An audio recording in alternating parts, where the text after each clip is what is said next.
Saudara-saudara sekalian, kisah Nabi Sulaiman. Nabi Sulaiman alaihissalam, putra Nabi Daud alaihissalam, dikurniakan ilmu dan hikmah serta kepahaman yang amat mendalam, kekayaan yang berlimpah dan kerajaan yang megah. Sejak umur 11 tahun Nabi Sulaiman telah pun dikurniakan kefahaman yang sangat luas sehingga dapat membantu ayahnya yang ketika itu ayahnya yakni Nabi Daud menghadapi masalah berkenaan dua orang dari kaumnya yang berselisih berkenaan tanaman yang dimakan oleh kambing. Lihat dalam surah Al-Anbiya ayat ke-78. Nabi Sulaiman ini putranya Nabi Daud. Bayangkan, baru umur 11 tahun sudah pun dapat membantu ayahnya memecahkan masalah-masalah yang belum lagi diselesaikan. Termaktub di dalam surah Al-Anbiya ayat ke-78 dan 79. Mafhumnya, maka kami telah memberikan kefahaman kepada Sulaiman tentang hukum yang lebih tepat, dan kepada mereka berdua telah kami berikan hikmah dan ilmu, dan telah kami tundukkan gunung dan burung-burung, semuanya bertasbih bersama Daud, dan kamilah yang melakukannya. Jelas yang tadi itu kan di antara mukjizat Nabi Daud, burung-burung dapat bertasbih bersama Nabi Daud, gunung-gunung pun sama, hebat. Nah, itu mukjizat Nabi Daud. Dan juga Nabi Sulaiman ini mukjizatnya luar biasa. Maka Bapak dan sekalian, mari kita pastikan tentang kisah Nabi Sulaiman ini. Meskipun dikurniakan kerajaan yang besar, kekayaan yang berlimpah, dan dianugerahkan sejumlah kelebihan, Nabi Sulaiman tetap bersyukur. Syukurnya termaktub di dalam surah An-Naml ayat ke-19. A'udzu billahi minasy syaithanir rajim. Rabbi auzi'ni an ashkura ni'mataka allati an'amta 'alayya wa 'ala walidayya wa an a'mala salihan tardahu wa adkhilni bi rahmatika fi ibadika salihin. Wahai Tuhanku, berilah aku ilham untuk mensyukuri nikmat-Mu yang telah Engkau kurniakan kepadaku dan kedua ibu bapakku, dan doronglah aku untuk mengerjakan amal soleh yang Engkau telah ridhai, dan masukkanlah aku dengan rahmat-Mu dalam golongan hamba-Mu yang soleh.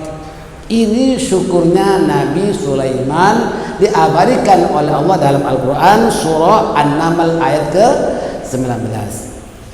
Nabi Sulaiman alaihissalam dikurniakan kelebihan dapat memahami bahasa burung, dapat memahami bahasa semut.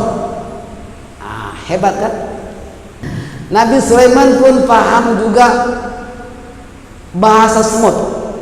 Kan luar biasa itu. Dan itu mukjizat. Tak boleh kita belajar bahasa semut, takkan ada di dunia ini tahu bahasa semut dan burung. Nah, ketika Nabi Sulaiman alaihissalam dan tentaranya melalui suatu lembah, lalu seekor semut berkata, "Wahai semut-semut, masuklah ke dalam sarang-sarangmu agar kalian tidak diinjak-injak oleh Raja Sulaiman dan bala tentaranya." Ini diterangkan dalam Al-Quran. Nabi Sulaiman mendengar suara semut itu, dan Nabi Sulaiman tersenyum.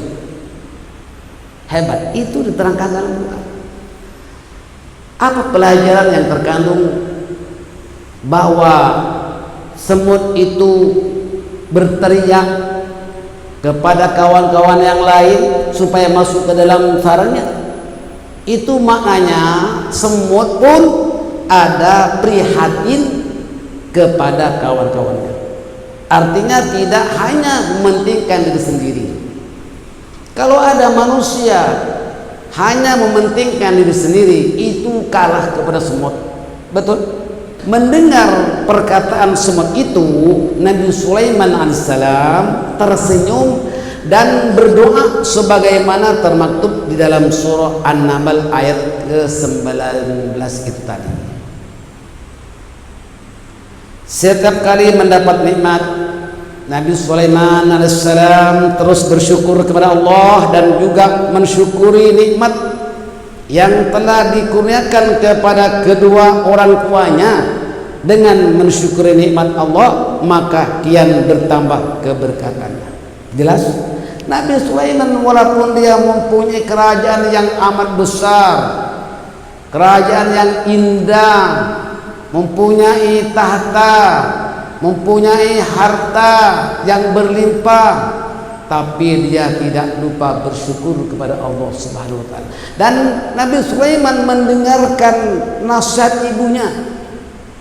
Selain daripada Nabi Sulaiman itu mensyukuri nikmat yang diberikan kepada dirinya, juga mensyukuri nikmat yang telah diberikan kepada orang tuanya. Dan Nabi Sulaiman mendengar nasihat dari orang tuanya. Kata ibu Sulaiman, wahai Sulaiman, hendaklah kamu bangun malam, sholat waktu malam, beribadah waktu malam. Kalau tidak, kamu akan menjadi orang miskin di akhirat. Kalau kamu tak bangun malam, kamu menjadi orang miskin di akhirat. Ya, kadang-kadang paham sajalah, dunia ini mempengaruhi kita. Apabila kita mempunyai harta yang berlimpah, tidak ada apa kesusahan, mungkin dia penyakit pun tak pernah dikena penyakit berat. Kemudian apa saja, ya mau makan di mana, ya kan? Artinya uangnya banyak tapi sibuk mencari tempat makan, kan begitu. Dulu waktu susah dia mengatakan mau makan apa. Setelah dia mempunyai harta banyak, dia mengatakan mau makan di mana. Nanti dan besar lagi pangkatnya, siapa mau dimakan. Naudzubillah min dzalik. Ini orang ugal-ugalan namanya, ya. Nah, maka Bapak dan Ibu sekalian, mohonlah kepada Allah. Mohon ya Allah, letakkanlah dunia di tanganku dan jangan engkau meletakkan dunia di hatiku. Ini kata-kata hikmah daripada Abu Bakar As-Siddiq radhiyallahu anhu. Yakni kata-kata Abu Bakar ini amat mendalam. Kata ini apa tadi? Ya Allah, letakkanlah dunia di tanganku, dunia di tangan, dan jangan letakkan dunia di hatiku. Sebab hati ini tempat iman. Paham? Bapak, jangan letakkan dunia di hati. Tengah sembahyang tetap khusyuk pada Allah, jangan dunia. Lenyapkan semua dunia ini, ingat hanya Allah. Maka diterangkan bagi makom yang tertinggi, as-salatu mi'rajul mu'minin. Salat itu adalah mi'rajnya orang yang beriman. Mi'raj artinya naik, bukan mengambang di bumi. Itu diantaranya. Semoga-moga Allah SWT memberikan kita harta, dan harta kita ini jangan taruh di hati, taruh di tangan.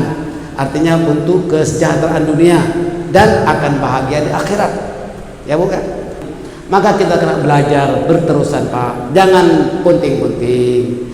Kita kalau berdoa, kalau berdoa, Allah wa antum muqinuna bil ijabah. Berdoalah kamu dan kamu mesti yakin doamu akan terima oleh Allah. Dan jangan sampai ada hati yang alpa, yang lalai. Ingat terus kepada Allah. Kalau kita baca sholawat, bukan hanya lisan, kita dengan hati seolah-olah baginda Rasulullah SAW berada di hadapannya. Maka kita mesti khusyuk, sholat pun khusyuk, doa pun khusyuk, berzikir khusyuk, sholawat pun khusyuk. Baru Allah Ta'ala akan kabulkan dengan sempurna. Dan kalau tak dikabulkan, bukan bermakna Allah Ta'ala tak kabulkan, dikabulkan tapi ditangguhkan. Allah Ta'ala memberikan